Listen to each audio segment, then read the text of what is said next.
To solve the first equation, we're going to cancel the denominators. So I need to know what the least common denominator is, and that is 8. I'm going to multiply that to every single term. That is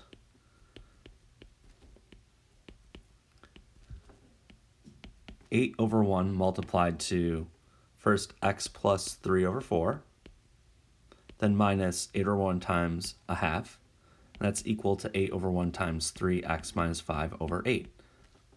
I can now go through and say, well, 4 goes into 8 twice, 2 goes into 8 4 times, and 8 goes into itself once. So that's really 2 times x plus 3, gotta be careful with parentheses. Then it's minus 4 is equal to 3x minus 5. I don't need to write the 1 in front of it. I can now distribute the 2. And I get 2x plus 6 minus 4 is equal to 3x minus 5. I'll combine like terms. So I get 2x plus 2 is equal to 3x minus 5. I guess I will subtract 2x from both sides as well as add 5 to both sides.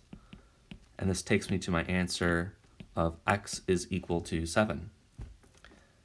In the second equation, there are no denominators to cancel. I can simply just distribute the 2, the 4, and that's negative 1. I want to be careful there. So I get 2x minus 6 plus 4x plus 4 is equal to 1 minus 3x plus 4x plus 3x. I'll now combine like terms. Let's see, we get 6x minus 2 is equal to 7x minus 2. I'll, I guess, subtract 6x from both sides as well as add 2 to both sides. And I get that my answer is x is equal to 0. To solve the absolute value equation, I need to set up 2 new equations. One of those is, when is 2x plus 1 equal to 27? But when is 2x plus 1 equal to negative 27? Both are very similar to solve. I'll start by subtracting 1 from both sides. I get 2x is equal to 26, as well as 2x is equal to negative 28. When I now divide both sides by 2, I get that x is equal to 13, and also x is equal to negative 14. All right, I want to now solve for x. And that means my answer is going to have a y in it, but I'm going to start by distributing the 5. We get 2x plus 3y is equal to 5x plus 10y plus 1. I will subtract 3y from both sides. I think I'll also subtract 5x from both sides. I get negative 3x is equal to 7y plus 1. I can divide both sides by negative 3. And my answer is x is equal to 7y plus 1 over negative 3. You could put the negative completely in front if you'd like to. You could express your answer as negative 7y plus 1 over positive 3, but either of these are acceptable. For solving the inequalities, with an absolute value, if we have a less than, that means not only is 4x minus 1 less than 35, but at the same time it has to be greater than 35 as well. I can now treat this as just solving like basically one inequality by, well, I'm adding 1 across the first inequality, but also over the second one too. I get negative 34 is less than 4x is less than 36. And now I want to divide by 4 to get rid of the 4 in front of the x, but I can divide that to every single term. And since 4 is positive, it's not going to change the direction of the inequality. So in my answer, I think it's okay to use decimals here because it doesn't repeat, but you can use a fraction as well. If I divide 4 on the left, I get negative 8.5 is less than x is less than 9, and this would be the final answer. These are all the values of x that make this original statement true. For part B, there's no absolute value that I have to deal with, so I'm just going to sort of treat this as an equation, but if I get a negative number that I divide both sides by, I'll just change the direction of the inequality. So I'm going to distribute the 5, And let's see what we get. 5x plus 15 minus 2x plus 1 is greater than or equal to 6x minus 5. Okay, if I combine like terms, okay, I get 3x plus 16 is greater than or equal to 6x minus 5. I'm now going to, I guess, subtract 16 from both sides, as well as subtract 6x from both sides. It's not the only way to do this, but I end up with negative 3x is greater than or equal to negative 21. If I now divide both sides by negative 3, here's where I need to be careful. Because on the left, you do get x. On the right, you do get positive 7, but the direction changes. Here, just note, we divided by a negative. And this changed the direction of the inequality.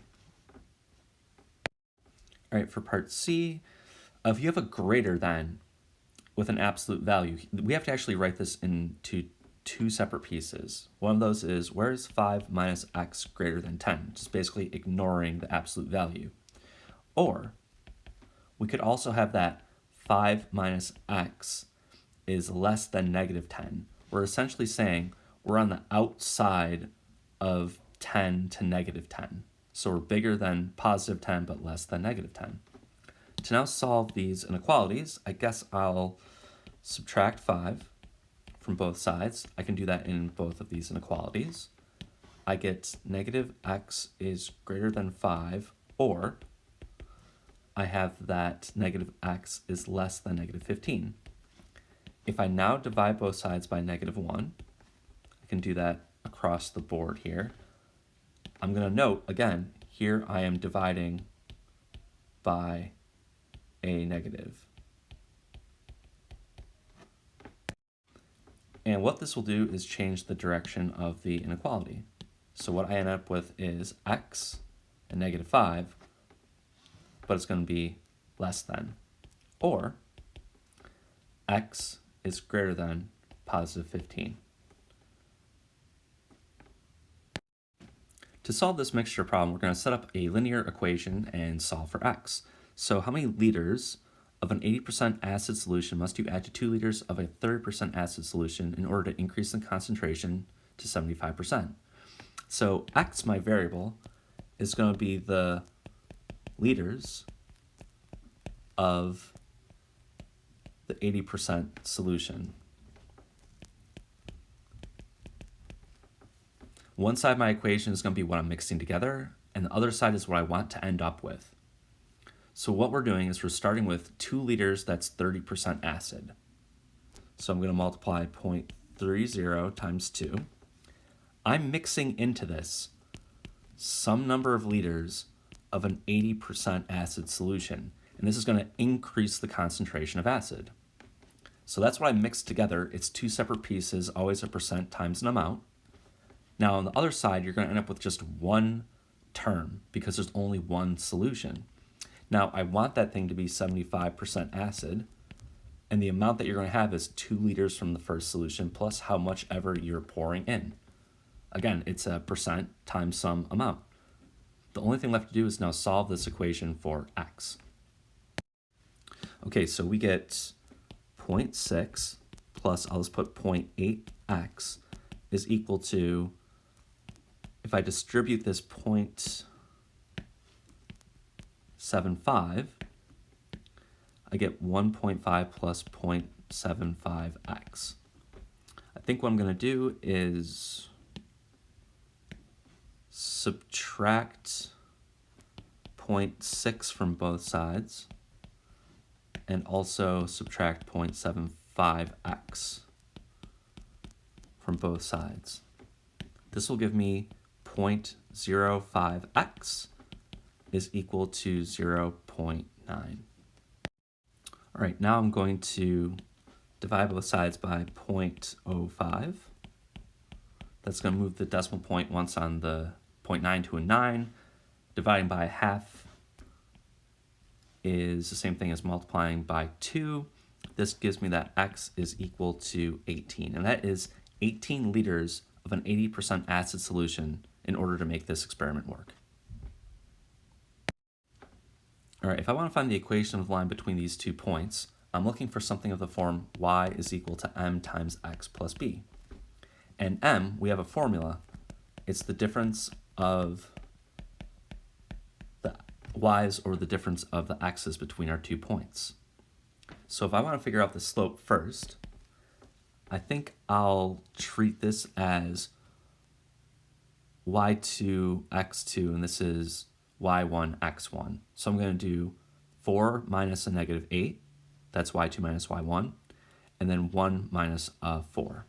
So to place that in my formula, that was 4 minus negative 8 over 1 minus 4. You can reverse these points, the formula should still work, but anyways, the way I chose to do it, I, in the numerator, get 4 plus 8, that's 12, divided by 1 minus 4 is negative 3. My slope is going to be negative 4. Let's put that information into the equation of our line. Y is equal to negative 4x, but the only thing I don't know is b. And to figure out b, you can use either one of these points.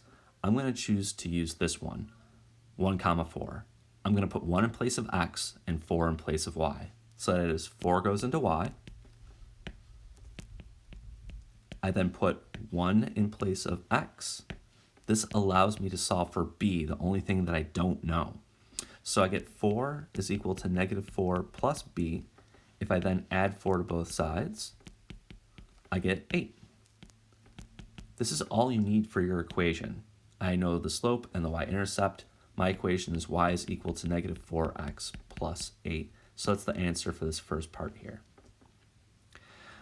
So I know that y-intercept, I know the slope, but I don't know the x-intercept. I can use my equation to figure that out. What I want to know is, if y is equal to 0, what is x equal to? So this is actually a very simple thing to do. I'll put 0 in place of y and essentially solve for x. So 0 is equal to negative 4x plus 8. Whatever my x value is would have to be the x-intercept. I will subtract 8 from both sides. I get negative 8 is equal to negative 4x. Clearly, I'm going to divide both sides by negative 4. And this gives me that x is equal to 2. So the x-intercept has x equals 2 and y equals 0 as the coordinates. The last thing to do now is just graph the equation of this line. There's many ways to do that. We could use the 2 points that we started with here, right? You could, graph 1, 4, as well as 4, negative 8. Like that'd be completely okay. We could use the x and y intercepts. That would be fine too. I think I'm going to use the intercepts to graph this thing. My y-intercept is 0, 8.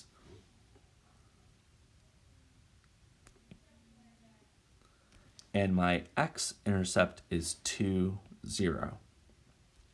And if you think about the slope, you would go over 1 and down 4. You would go over 1 and down 4. So I'm pretty confident that the equation will look like this. Not a perfect sketch, but definitely the line going between those 2 points. All right, so question 5 is just an understanding of what does domain and range of a graph mean, as well as what is the definition of a function. So there's not a lot of actual work to show here, but essentially what I'm going to do is look at all of these points and figure out what are the x values of these points and the y values of these points. So when we say domain, we mean all of the x values. So what I'm going to do is systematically go through these points and just copy down what the x values are. I'll start with this one here. This has an x value of negative 4. Actually, this one has an x value of negative 4 too.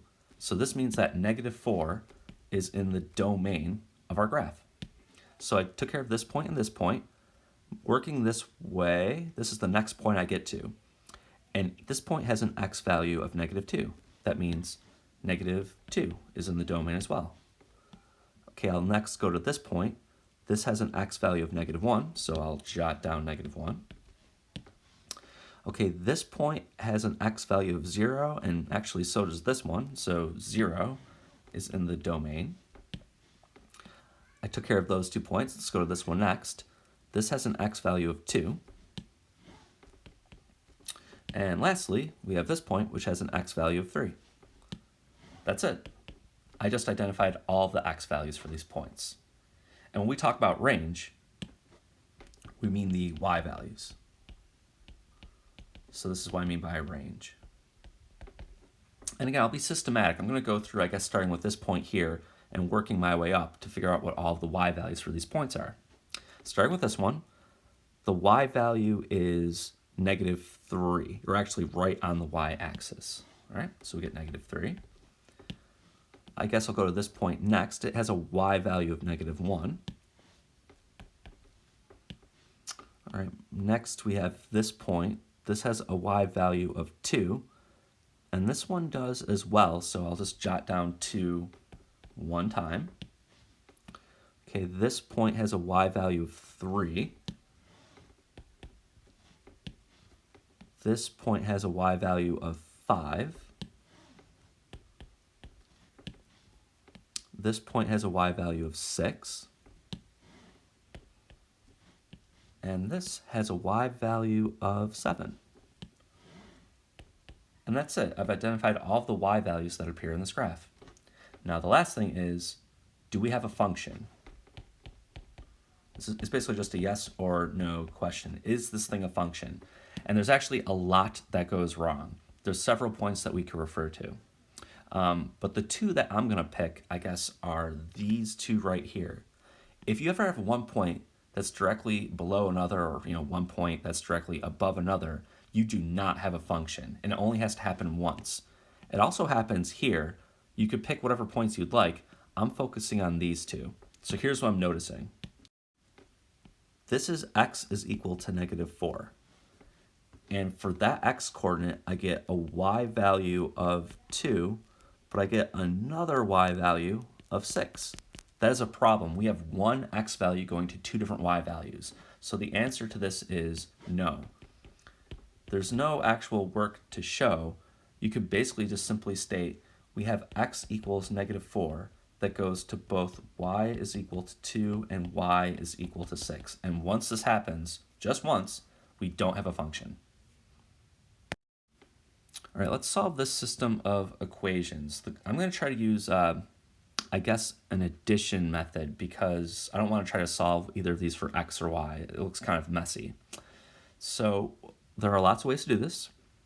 I'm going to choose to change my equations. I'm going to multiply the first equation by 7, and then I'm going to multiply the second equation by -2.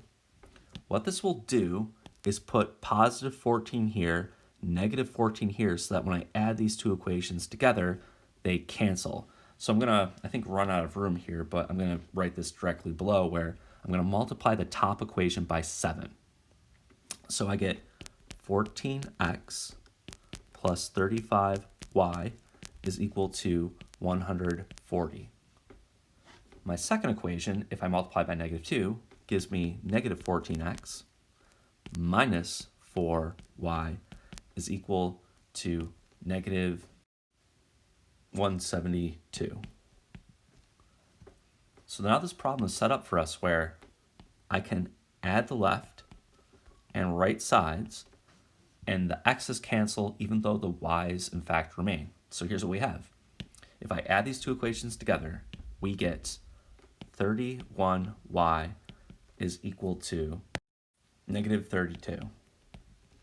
And to solve for y, I'm going to divide both sides by 31. And that's my value for y, -32/31. If you want to figure out what the corresponding x value is, you can now use any equation that you'd like. I'm going to use the very first equation. I'm going to go up here and say, I'm going to put -32/31 in place of y and solve for x. Let's see what we get. Okay, so I get 2x plus 5 times -32/31 is equal to 20. All right, I'm going to, I think, cancel the denominator by multiplying both sides by 31. So when I do that, I get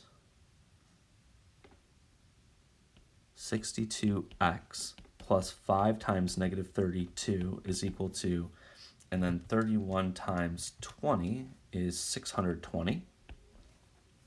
So I get 62x, okay, negative 32 times 5, we get minus 160 is equal to 620. I'll add 160 to both sides, and I get 62x is equal to 780, and I'll now divide both sides by 62. And I get my solution for x. X is equal to 780 divided by 62. And I'm going to simplify this fraction. I mean, I guess it'd be okay to leave it as 780 over 62, but there is a factor of 2 that you can remove. If I divide both of those by 2, I get 390 over 31. So here's my y value, and here's my x value. All right, and the last thing here is to solve the following system of linear inequalities. What I'm going to do is first figure out where these two things intersect. So basically all that means is set the two equations equal to each other.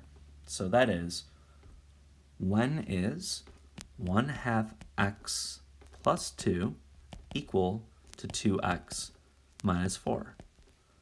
If I multiply everything by 2, I get x plus 4 is equal to 4x minus 8. I'll add 8 to both sides and subtract x from both sides. So subtracting x as well as adding 8 gives me 12 is equal to 3x. Dividing both sides by 3 gives me that x is equal to 4. This is where the two meet at x is equal to 4. So let's actually graph the two equations now. Starting with this one, 1/2 x plus 2, I see there's no equal sign here. All that means is I'm going to put a dashed line instead of a solid line.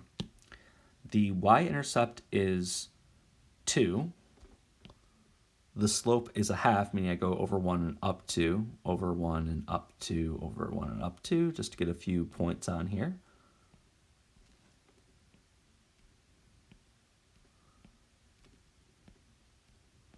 So my line is going like this. So I graphed this line. What about 2x minus 4? Okay, so let's see. Negative 4 is here. The slope is 2, so I go over 1, up 2, over 1, up 2, over 1, up 2, over 1, up 2. Hey, this is where they meet. That is, in fact, that x is equal to 4, so that was good. And this is going to be a solid line because there's an equal sign.